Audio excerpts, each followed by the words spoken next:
Terrific. Thank you very much.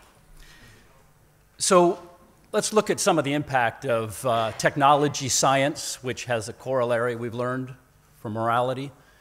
And let's look at where we've come from. And to the casual observer, we haven't come very far compared to 1900 with respect to, say, the death rates in the United States with respect to cardiovascular disease.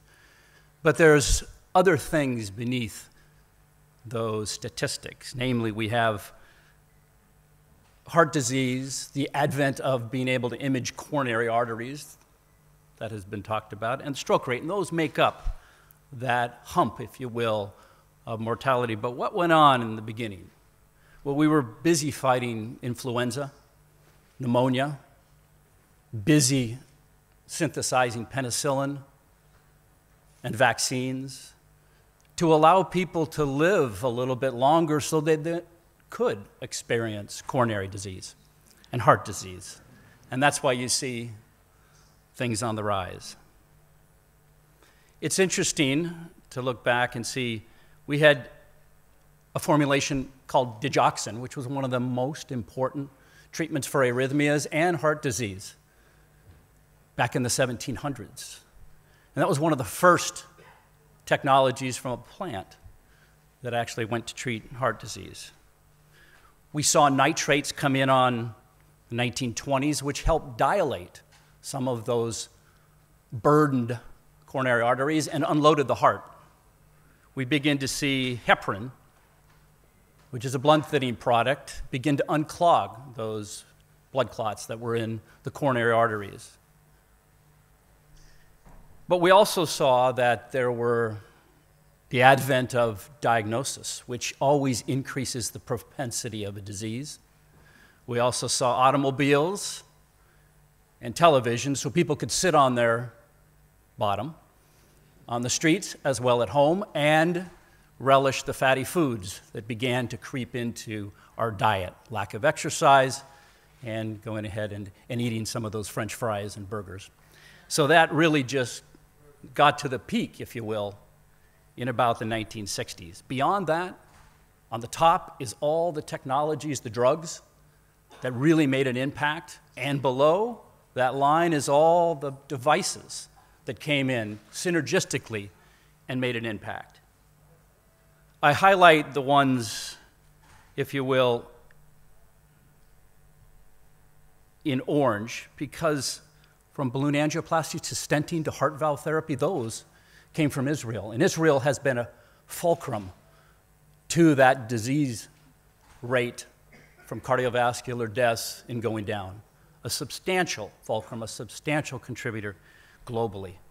And global innovation is what we're going to talk a little bit about today, and there's various definitions of different types of innovation, and we're going to talk about that. We at Stanford, here at the Technion and Rambam, believe that the eclectic combination of talents are what synthesizes, or at least increases the probability for an invention. The combination of the stethoscope and the screwdriver.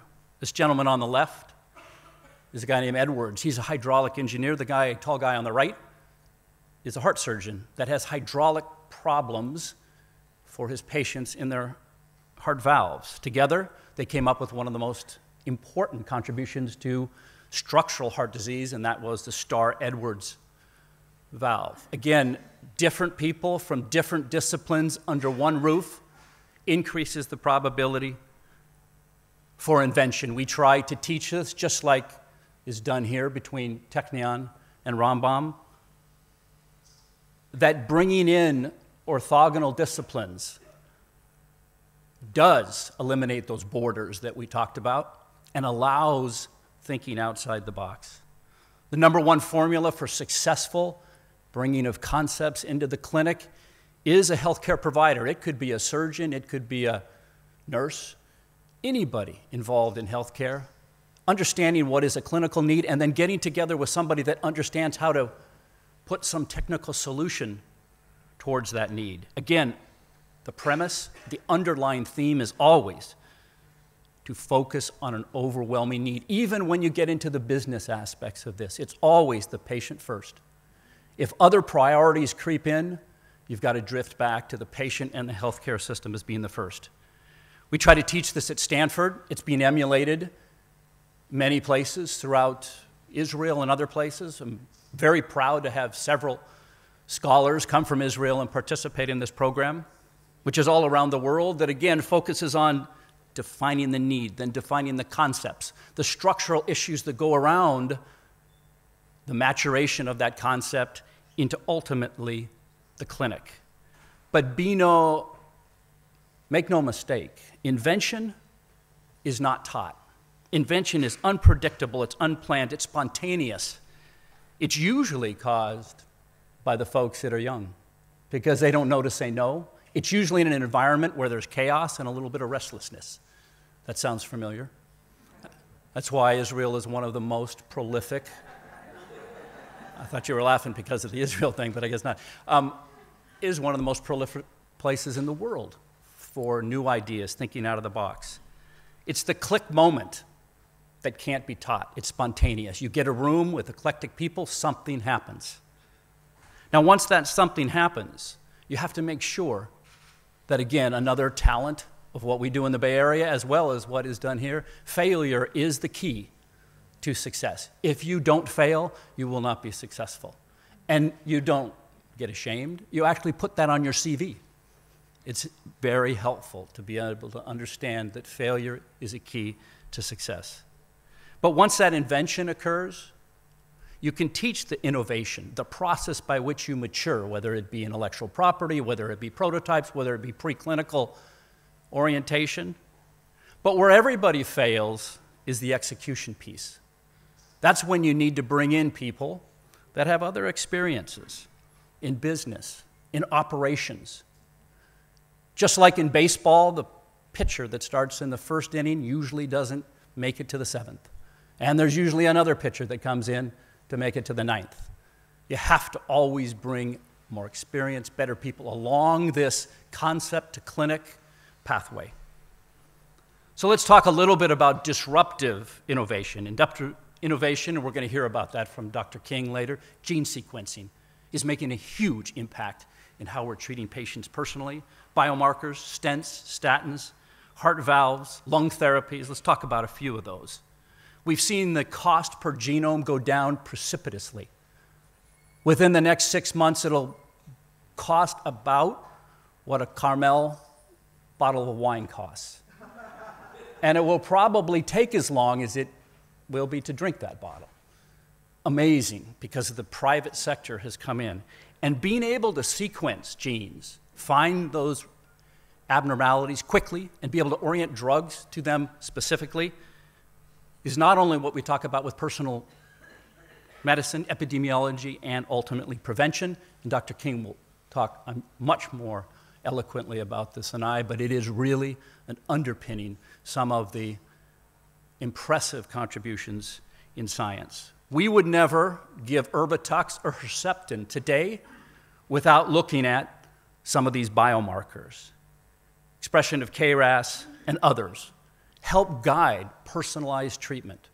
We're also seeing this in the cardiovascular area where, in fact, we can separate half of this room to those that would have a high risk for coronary disease versus this half. Why is that important? Because you don't want to do these subsequent tests on everybody.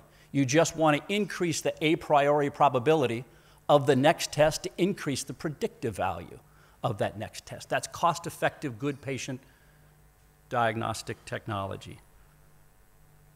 The stent was actually created on these soils. The stent is a metallic cage that goes in and opens up one of those blood vessels that you can see is closed here. And then ultimately, over the next 10 years, it stays open. It stays open now with drugs that have been put on these stents as a carrier. That also, one of the most prolific contributions occurred here as well. If we took a look at the journey of heart failure, it's complex. It's not just one process, it's a whole syndrome. There's a biologic problem, there's an electrical problem, there's a structural problem, and all three of those vary over time. It's complicated. Yamanaka, through his Nobel Prize work, taught us that we could de-differentiate cells.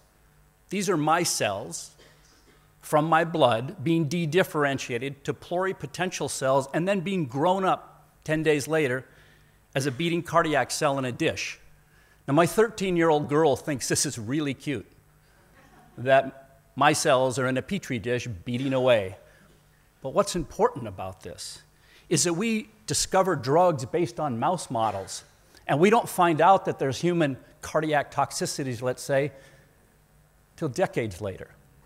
We need to do those screens on true cardiac cells. We also need to test drugs that are available out there, because if I get heart failure someday, I want to be able to test my cells with a given drug to see if the up and down regulation is appropriate, so I can specifically choose the drug that's best for me. Personalized medicine. And then ultimately, some of those cells can go back in to repair the heart.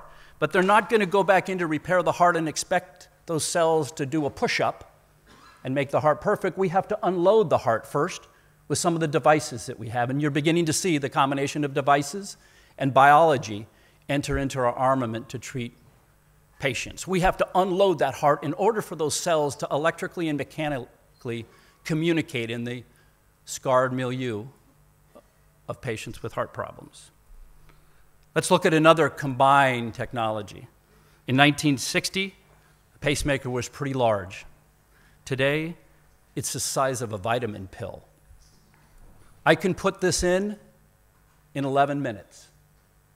And it's a small little capsule that's delivered through your vein under an X-ray guidance.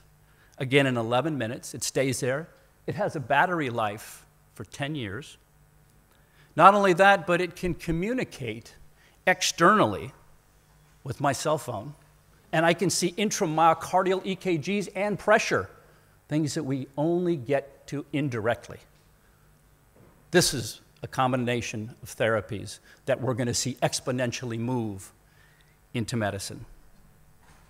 From a structural heart position, there's been a company here that has made an incredible impact on how we can treat aortic valvular disease. When I grew up in medical school, it was a 5 to 6 hour procedure, general anesthesia, sternotomies, and they stayed in the hospital for 7 to 8 days. Today, we use an eclectic approach of many specialists. But in this example that we did a few years ago, a new valve in this 82-year-old woman can be put in 32 minutes, and she goes home in a day and a half. She couldn't chase her grandkids or even get up and make a meal. Today, she chases her grandkids and makes most of the meals. So this is a real phenomenal contribution, a very disruptive technology. Let's talk about another area, emphysema. Emphysema in some parts of the world, Beijing, Delhi, from environmental purposes, others, because of the smoking, is a real epidemic, where you get these areas of bullae, they're called, where those small little honeycomb areas turn into big living rooms, so when the air comes in, it doesn't exchange efficiently enough and oxygenate the blood. So people are slaved to home oxygen. This is a technology, again, a very simple technology, taken out of the page of cardiology that says, let's stent things. This is a different stent, though. It's delivered through a bronchoscope into the area that has that mismatch between perfusion and oxygenation. Difference between this stent, it's a one-way stent. So as you bring in air, as you breathe, it redirects it to areas that do have an efficiency between perfusion and oxygen. These patients come in oxygen dependent with oxygen in their nose. A day later, they leave not dragging the green oxygen tank. Again, these are disruptive for environmental causes of emphysema as well as endogenous smoking causes. Let's talk about another one. This is, again, one of my favorites in Israel. This is a rotator cuff tear. Today, when you have a rotator cuff tear, the two bones touch in the subacromial space, it hurts. Women can't snap their bras, men can't comb whatever little hair they have. The problem, it's a 3-hour procedure, and then you're in a sling for 2 months. This is an 11-minute procedure under a local anesthesia, the same local anesthesia you get in your tooth when you get your cavity filled. You put something the size of a pencil inside that subacromial space while the patient's awake. You inflate this spacer according to their particular space and their range of motion, and you detach it. 11 minutes, you're in a sling for 1 day, and you're back at work by Wednesday. This biodegrades over 8 months and turns into a biologic peel, similar to what's between your ski boot and your ski. And those bones don't touch. Thousands of patients have been treated. And what it allows is people that aren't as specialized in the orthopedic surgery to deliver this to people that need it in India, China, and other parts of the world. Well, I live in a funny place, the Bay Area, Silicon Valley, where we are famous for bubbles. We had a bubble in the late 1999. We had lots of these .com things that all blew up because none of them had revenues. Today, we have bigger bubbles, but they have revenues. And that's the difference. But it also means that you have to feed an engine. And this IT area is real from a consumer standpoint, but think about reorienting some of that to healthcare. Facebook has a market cap of $225 billion. Alibaba has a market cap of $260 billion. You know what Johnson & Johnson's market cap is? 280. So these are engines that have to grow. And these are technologies that can potentially be repurposed for healthcare. And we're going to talk a little bit about that. But on the FOSS of what information can bring you is why we're going to see a tremendous amount of not necessarily experience, but information be given to the 30-year-olds that are just beginning to take care of patients after their training. This is a young woman with very aggressive leukemia. She's gotten millions of tests, images, and you always, when you get a bad disease, you go find the 58 or the 59 or the 65-year-old that has seen a whole bunch, that has experience. Today, though, we can get this information in other places. Watson, for example, can take these informations and make the 30-year-old as smart, not as experienced, but as smart as the 60-year-old that has had experience, going through thousands of trials, thousands of research papers within 15 minutes, and be able to provide very rapid and very accurate pathways for this poor woman. And that can be following her for life when she's 49, when she's 61, through some of these artificial intelligence or machine learning properties. This is very important and going to be impactful in medicine. I get the honor and the opportunity to work in different parts of the world, in the Silicon Valley, our Bio-Asian Innovation Program in Taiwan and Shanghai and Beijing. But I also get the opportunity to work here with TriVentures, which is an incubator and a venture firm in Herzliya, being able to discover and see the amazing technology that you have here, but being able to, with my old age and all my failures and to help guide some of those technologies to the clinic. But it definitely is global, and we need to think that it's global. And we need to be solving problems from Chennai to Cincinnati, and not just thinking that we solve what's in the Bay Area. For those that haven't been to Shanghai, this is a picture of Shanghai in 1990, just when the World Wide Web was coming on, as we just heard. This is a week ago. Okay? Look at the clock tower here, and look at the clock tower here. Okay? That's from the Westin Hotel. Now, ladies and gentlemen, this is really an impactful growth curve. We're seeing healthcare being embossed in this particular country like never before. Double-digit growth, which is 5 times what it is in the United States. This is extremely important to appreciate and begin to think inventions that potentially could work in those parts of the world. I don't need to tell you about this place, number 2 on NASDAQ. They don't just think out of the box. There is no box, which is phenomenal and teaches me things every single day. But just remember last year, The M&A activity was over $8.5 billion. It will increase significantly in the next 10 years. And this country is positioned to have those technologies flourish and not only go to the West, but go to the East as well. And they need people to be involved in order to service patients and some of these healthcare systems. Taiwan, if you haven't read recently, is one of the most shining diamonds that's occurring in healthcare. Why? Because it has an intense manufacturing infrastructure. COGS, cost of goods, is their middle initial. The system encourages first in man. There's a universal healthcare coverage, similar to Switzerland. They have the strongest IPO of healthcare of anywhere in the world, and they are the entree because of what's called ACFA, no taxes across the straits into the People's Republic of China. So all the Korean companies, the American companies, the Japanese companies are going through Taiwan. Again, another conduit of global change that we need to be aware of. So we talked about disruptive technologies. Let's talk about facilitated technologies, and there's a lot, and we're not going to go through many of these. We'll just do one example. That's what you wrap around some disruption. What's a disruptive technology, at least for people with kidney disease, is dialysis, okay? The problem with dialysis is you're trying to do it at home now, called peritoneal dialysis, and infection is the nemesis. So you take a technology that's already in another area and you repurpose it. Toilets, for example, in Asia are sterilized by UV light. Ultraviolet light, now today brought to you by LEDs that cost pennies.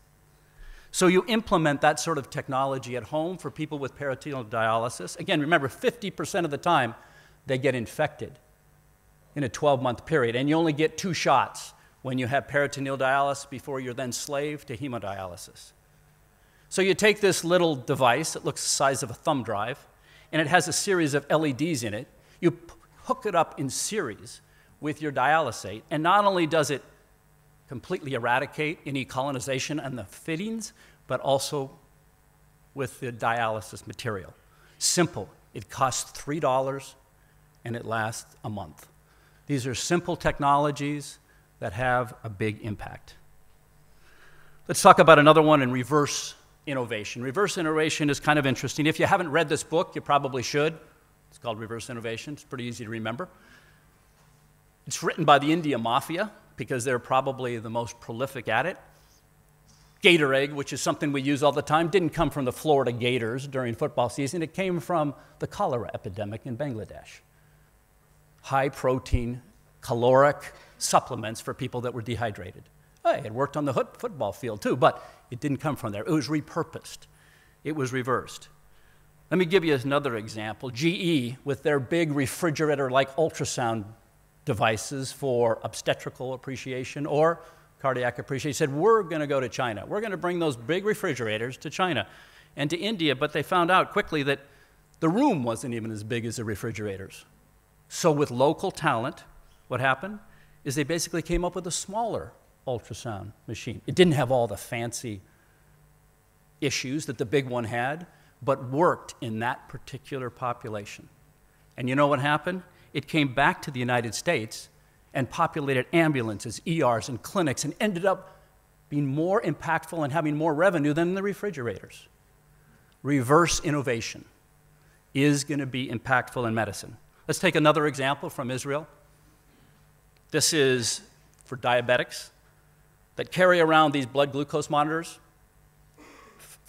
$8 to $50 a piece. Who in southern India can afford $50 for their epidemic of diabetes? A smart gentleman here, actually one that was responsible for disc on key, came up with something that looked like a disc on key. Didn't have any of those fancy issues, costs about $1, but used the cell phone to communicate the blood glucose result. And everybody's got a cell phone in India. This, again, simple, size of a thumb drive, 50% of a performance, can really be applicable in Chennai. Probably not in the fragmented US system yet, but this will be reversed into Cincinnati ultimately. So that's reverse innovation. There are more and more and more examples of those, and it's going to be an important one. So let's do the last tour with called Lego innovation. Lego innovation is those things that we get excited about when you're Catholic and you celebrate Christmas and it's 2 o'clock in the morning and you have to put those gifts together for your kids. And you get to something that says Lego, minimal assembly required. Mima Shemaim, you just love it because you can get to bed soon. So what is Lego innovation? Lego innovation is repurposing things that are out there for the consumer, all those digital folks that we talk about, all the folks that are looking at their cell phones right now, software as a service, robotics, all the things that have been gamed in the consumer industry can potentially be repurposed for medicine. We're getting very good at imaging. The problem is all we have is structural. We don't have physiologic. This is a software as a service. You take your 64-slice CT, I don't care who makes it, and if you have structural problems but you don't know what the physiologic impact is, you can, with software now, within 20 minutes, be able to examine the physiologic impact, the flow reserve in every blood vessel. And furthermore, you can treat it virtually and then reanalyze the anatomy and physiology. And even before the patient even gets to the cath lab, you can know what length stent, what vessel is most appropriate to stent. You can plan virtually this treatment strategy. This is going to be very disruptive and impactful, but this is just software. There's no hardware. It's in the cloud. So this you're going to see as a great contribution to medicine. One of the last things that you're going to see, or at least in my discussion here, is robotics. Robotics is exponentially taking off throughout the world, from the food industry all the way to the retail industry, in exponential ways. Again, going back to my funny part of the world, we have hundreds and hundreds and hundreds of Google cars driving around for the last 3 years. They never get a scratch. They're driving around. We see them all the time. If you heard the audio on this, it'd be, Dad, speed up. Because there's nobody in them. We vacuum our houses with robotics. You buy a Cadillac today, it parallel parks itself. Those technologies can be reoriented into medicine. Be able to take the haptology of parking a Cadillac and the image combination on that catheter that you're moving and bring it to the surgeon, the interventionalist, while they're sitting there accurately and precisely treating that patient. One of those technologies has come from this part of the world. We do this today. This is Dr. Giora Weiss at Sharacetic. He sits down and does the cath through a company that Rafi Bayaro was instrumental at synthesizing. It's now in the United States, being very successful. The patient gets less radiation, the patient gets less dye. The accuracy of being able to do something on a cell phone or a monitor that's 9 inches away rather than 9 feet to make sure you place the stent in the right area. Or when you're going to be doing complex procedures like repairing heart valves percutaneously, you can sit and do it, again, with the haptology and the image synchrony with the catheters today. This is going to be how we teach. This is going to be how we perform, and ultimately how we predict outcomes that we're used to doing by hand today. We're seeing a great move of the Ciscos and the Googles, the Apples, the Samsungs, the Sonys, the Qualcomms moving into medicine. We're seeing apps like there's no tomorrow. We're seeing wearables like there's no tomorrow. Everybody's got a wearable. It's from fashion to fitness. But what we have to do is make sure that there's a clinical focus. Again, patients as their own control. We're seeing robotic relationships between Qualcomm and Johnson & Johnson. We're seeing relationships between Google and Novartis and Abbott. We're seeing a big movement here, folks, and this is going to be one of the issues that helps us, bringing information technology to healthcare. And one of the reasons for this, and there always has to be a reason to get those big companies moving, is that the price of a megabyte since the iPhone came out has exponentially decreased, number one. Number two, Moore's Law. Gordon Moore, the founder of Intel, in 1965 coined this phrase that it doubles every 18 months and halves at the price. That's not happening anymore. There's an attrition of that. You can only put so many transistors on a silicon wafer today without going to graphene or some three-dimensional relationship that's not ready for prime time. So what happens is that these cell phone and carrier companies have to go to other means. So they're going to messaging, WhatsApp, WeChat, Tencent. They're going to gaming. But ultimately, the stickiest is fitness and health. So that's why you see these folks moving into healthcare. For those IT folks in the crowd, it's limit the churn rate, because you can't make them smaller and faster anymore, because Moore's law is actually attenuating. So what we're seeing is, as the rabbi talked about, the Apple Watches, we're seeing patches, tattoos, all sorts of sensors. But they're gimmicks unless they're focused at true clinical granularity. So let's end by talking about heart failure, which is prolific around the world. It's a syndrome, not a diagnosis. Many parameters make up the diagnosis of heart failure. Therefore, you have to have a patch that confers many things, from EKGs to temperatures and everything in between. So as the patients leave the CCU or the cardiac wards, they go home with their sensors on, and you begin to define their profile. And I just have 3 here: heart rate variation, SpO2, and respiratory rate, that you can get non-invasively from a patch or a watch. And what you're most important, you want to see when they begin to deviate from their pattern, just like a credit card fraud problem, because when they do, you need to be alerted. You need to change their diet, their medicine. They need to feel part of the system. Keep them out of the hospital. Return them back to their baseline.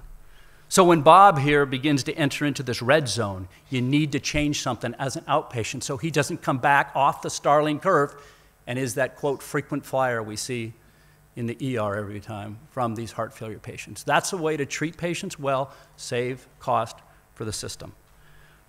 And then we begin to get data on all these heart failure patients throughout the world, daily. It becomes the Waze of congestive heart failure, if you will. We can compare therapies from Barcelona to Sao Paulo to Boston.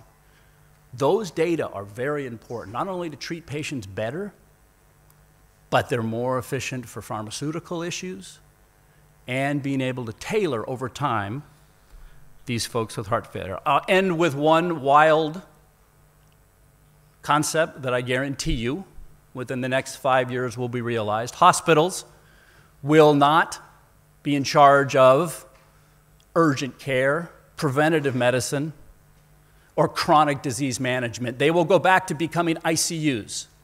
They'll narrow up their spectrum because the inefficiency is in the tails of that chronic. So where are those patients going to go? Walgreens. They're going to go to CVS's, the Costco's of the world. Why? Because communication and technology is allowing now kiosks with telemedicine. You can get your blood with a prick, just like 18 million US diabetics do every day. You don't need a big needle in your forearm. There is a whole change in how prescription medication is going to be allocated. And the bandwidth that you have with these patches and your phones is going to help with that continuity. So I hate to say this, but there is going to be an Uberization of medicine. This is a town of 7 million people. This is where they get their care today. Those people that have bones that are broken, strokes, and need heart surgery will go to the red spots, but all the others, from preventative to chronic disease management, will go to the corner stores. And that's going to be an efficient way and probably a more thorough way to treat patients rather than coming to some of these big medical centers like I have at Stanford. So that's going to be something you're going to see, and the technology underpinning this is allowing this to happen. So in conclusion, academics and industry, eclectic talents are fundamental for global innovation, for disruptive advances in medicine. IT and MT will integrate to improve healthcare for facilitated, reverse, and Lego innovation. SaaS models, robotic technology, haptics will integrate very efficiently in the next 3 to 5 years. into global healthcare, and healthcare will change radically, especially with respect to urgencies, preventative medicine, and chronic care. It will follow more the retail model. But the bottom line is you always keep your eye on the patients and the healthcare system as you bring in new technology or reorient old technology, because patients always come first. Thank you for your attention.